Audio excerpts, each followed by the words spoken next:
Hi, this is Dev again. आगे शुरू करते हैं हम लोग आगे के टॉपिक्स को।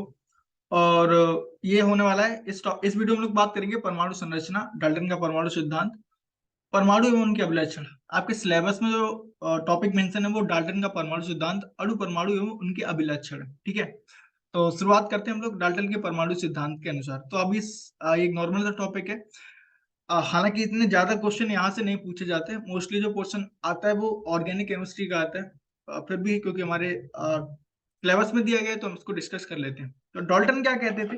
डाल्टन का परमाणु सिद्धांत सिंपल सा है। उनके अनुसार परमाणु अविभाज्य कण होता था। मतलब कि दुनिया में जितनी भी चीजें आपको दिखाई दे रही हैं वो छोटे छोटे कणों से मिलकर बनी होती थी, और उन कणों को परमाणु कहते थे। और वो परमाणु अविभाज्य होता था, मतलब कि सूक्ष्मतम कण होता था, उसको अन्य हिस्सों में तोड़ा नहीं जा सकता था।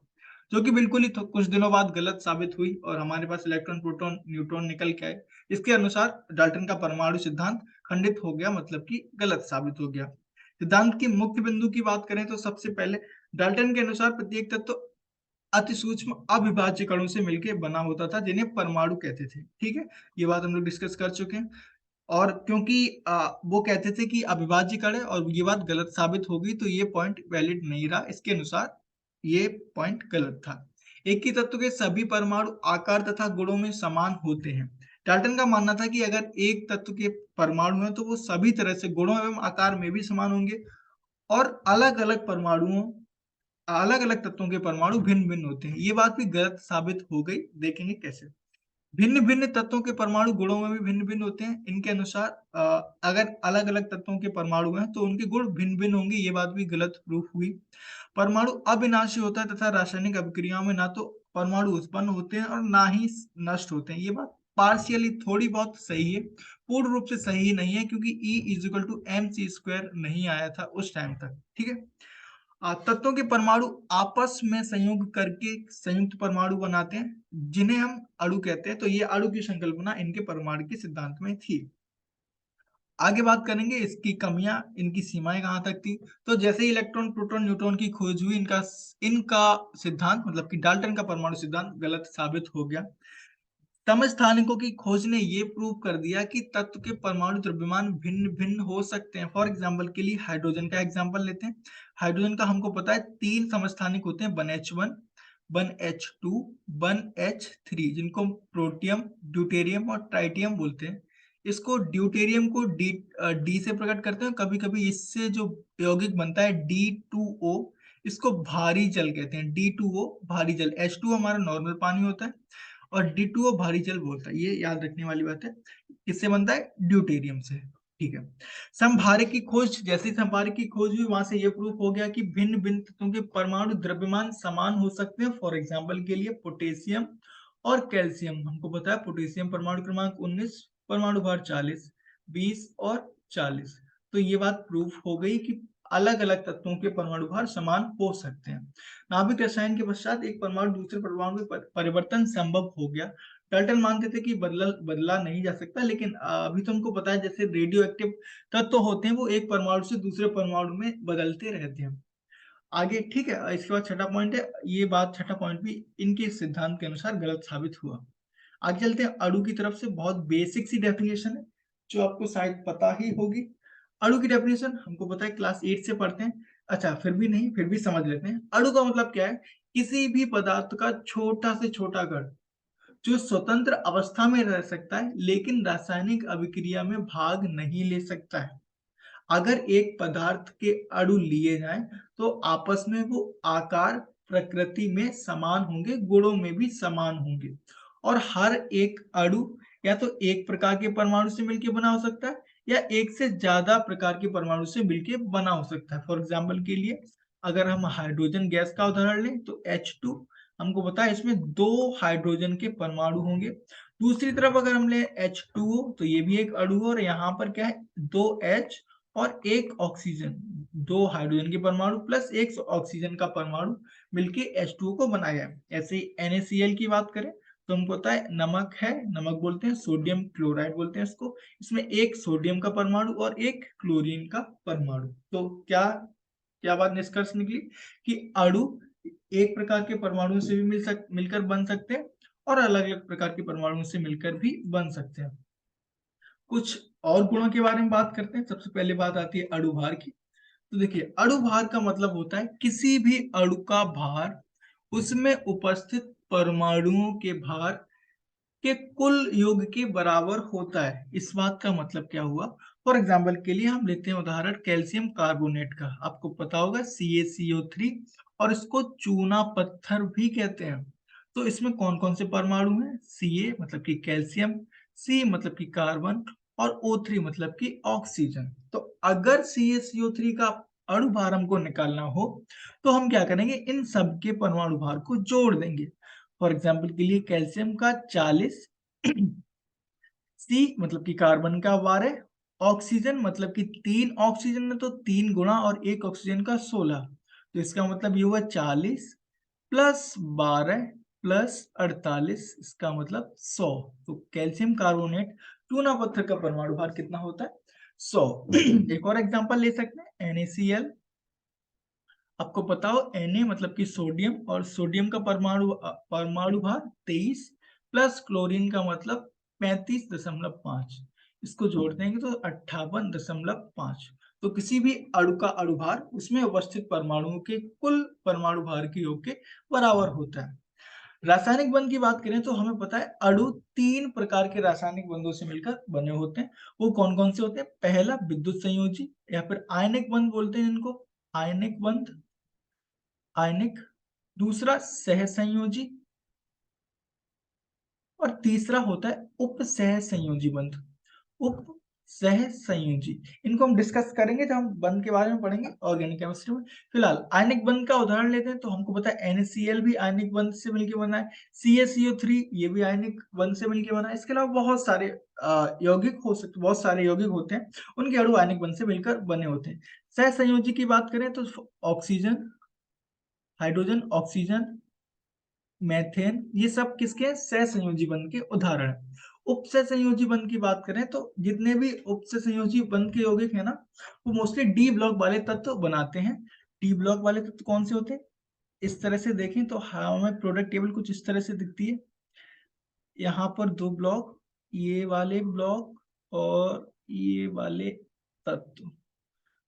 इसके अलावा यहाँ पर नीचे हमको कुछ और तत्व मिलते हैं। यहाँ जो ये तत्व, ये जो 2 लाइन में मिलते हैं इनको बोलते हैं एस ब्लॉक के तत्व। कौन से? S block. ये जो तत्व मिलते हैं इनको पी ब्लॉक, यहां से लेके ये वाले जो तत्व मिलते हैं इनको बोलते हैं पी ब्लॉक, पी ब्लॉक के तत्व। और ये जो यहां से यहां तक मिलते हैं इनको बोलते हैं डी ब्लॉक। इसके बाद जो नीचे पड़े रह जाते हैं ना 14 एलिमेंट, अलग अलग 28 एलिमेंट, इनको बोलते हैं एफ ब्लॉक। तो ये प्रोडक्ट टेबल की ब्लॉक संरचना है ना। जो उपसहसंयोजी बंध है मोस्टली डी ब्लॉक वाले तत्व बनाते हैं। एक एग्जांपल तो पोटेशियम फेरोसाइनेट K4FeCN का होल 6, ये एक उपसहसंयोजी बंध है। इसके अलावा बहुत सारे होते हैं। अच्छा, हम अणु की बात कर रहे हैं तो अणुओं के आकार एवं आकृति की बात करें तो एक प्रकार के अणु की आकृति एवं आकार सेम ही होते हैं। फॉर एग्जांपल के लिए अगर हम H2O को ले लें तो जो H2O की संरचना है ना, जो इस तरह से H2O की संरचना है ना, तो हम कहीं से भी H2O लें तो उसकी संरचना, उसकी आकृति एवं उसका आकार निश्चित रहता है, कभी भी नहीं बदलता है। ठीक है, आगे परमाणु की तरफ चलते हैं। तो परमाणुओं की भी हमको पता है पदार्थ की छोटी सी, किसी भी पदार्थ की छोटी से छोटी इकाई जो कि रासायनिक अभिक्रियाओं में भाग लेते हैं परंतु स्वतंत्र अवस्था में नहीं रह सकते। इस बात का मतलब ये हुआ कि हम कभी भी एक अणु को स्वतंत्र रूप से नहीं छोड़ सकते। फॉर एग्जाम्पल अगर Na को खुला छोड़ेंगे तो हमको पता है, अगर आपको याद है Na, हम लोग सोडियम को जो लैब में रखते हैं उसको मिट्टी के तेल में डुबो के रखते हैं। क्यों? क्योंकि Na एज अ परमाणु बहुत ज्यादा सक्रिय है, तो ये हाल ही किसी ना किसी तत्व से क्रिया कर लेगा। ऑक्सीजन से क्रिया करके आग लगा लेता, हाल Na2O बना देता। ठीक है, तो स्वतंत्र अवस्था में रहना बहुत मुश्किल होता है किसी भी परमाणु, मतलब एक परमाणु स्वतंत्र अवस्था में नहीं रह सकता। ठीक, अब परमाणु से संबंधित कुछ इनके गुणों के बारे में, अभिलक्षणी गुणों के बारे में बात कर सकते हैं। सबसे पहले परमाणु क्रमांक। आप सभी लोगों को पता होगा परमाणु क्रमांक को जेड से प्रकट करते हैं। नहीं पता है तो पता कर रखें। ठीक है, परमाणु क्रमांकों को जेड से प्रकट करते हैं। और ये होता क्या है? ये होता है किसी भी तत्व में उपस्थित या फिर किसी भी परमाणु में उपस्थित इलेक्ट्रॉनों की संख्या या प्रोटॉनों की संख्या। इसका मतलब है एक तत्व में इलेक्ट्रॉनों की संख्या बराबर होती है प्रोटॉनों की संख्या के। फॉर एग्जाम्पल के लिए कोई दूसरा एग्जाम्पल लेते हैं, हम ले लेते हैं फॉर एग्जाम्पल के लिए ऑक्सीजन का ही ले लेते हैं, ठीक है। तो ऑक्सीजन का परमाणु क्रमांक कितना होता है? 8। इसका मतलब है इसमें 8 इलेक्ट्रॉन होंगे और 8 ही प्रोटॉन होंगे, ठीक है। तो परमाणु क्रमांक क्या होता है? किसी भी तत्व में उपस्थित किसी भी परमाणु उपस्थित इलेक्ट्रॉनों की संख्या या फिर प्रोटॉनों की संख्या, इसको जेड से प्रकट करते हैं। और जब एक तत्व का प्रतीक लिखते हैं, तो फॉर एग्जाम्पल के लिए ऑक्सीजन, तो यहाँ ओ लिखेंगे। उसके बाद बाईं तरफ नीचे परमाणु क्रमांक और दाईं तरफ ऊपर परमाणु भार लिखते हैं, ठीक है। तो जेड फॉर एग्जांपल के लिए ऑक्सीजन को लिखें तो हम लिखेंगे 8 और ऑक्सीजन का ओ क्रमांक क्रमांक उसका प्रतीक और उसका जो परमाणु भार 16 इस तरह से प्रकट करते हैं, ठीक है। कार्बन को अगर हम लिखेंगे तो 6C12 है ना, यहाँ पर परमाणु क्रमांक और यहाँ पर परमाणु भार। अच्छा, परमाणु भार की बात करें तो परमाणु भार हमको पता है परमाणु का अभिलाषी गुण है और ये अन्य तत्वों के अलग अलग होते हैं। तो नॉर्मली हम परमाणु भार की संकल्पना लेते हैं तो हम क्या करते हैं, परमाणु भार को तुलना करते हैं किससे?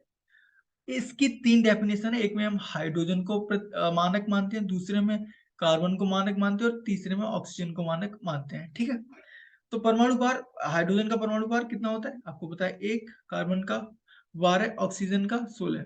हम लोग यहाँ डिटेल में मैं नहीं जा रहा हूँ, इसमें कुछ कॉम्प्लेक्स डेफिनेशंस होती हैं, हालांकि लग सकता है, इसको हम सीखेंगे मोल कॉन्सेप्ट सीखने के बाद, ठीक है। तो परमाणु भार हम लोग कहाँ इसको ए से प्रकट करते हैं, ठीक है, ए से प्रकट करते हैं और इसको कहाँ लिखते हैं? किसी तत्व के प्रतीक के दाईं तरफ ऊपर। न्यूक्लियन, न्यूक्लियन से पहले न्यूट्रॉन की बात कर लेते हैं। तो एक परमाणु में कौन कौन से मूल कण पाए जाते हैं? वो होते हैं इलेक्ट्रॉन, प्रोटॉन और न्यूट्रॉन, ठीक है। किसी भी तत्व का जो परमाणु क्रमांक होता है वो इलेक्ट्रॉनों और प्रोटॉनों की संख्या के बराबर होता है, ये बात हमको पता है। किसी भी तत्व की जो न्यूक्लियन होता है या फिर जो परमाणु भार होता है वो प्रोटॉन प्लस न्यूट्रॉन के बराबर होता है, मतलब कि जो परमाणु क्रमांक है जेड वो क्या होगा? इलेक्ट्रॉन या प्रोटॉन के बराबर। और जो परमाणु भार है ए वो क्या होगा? न्यूट्रॉन प्लस प्रोटॉन, और इसको ही हम न्यूक्लियन कहते हैं, ठीक है, न्यूक्लियन कहते हैं।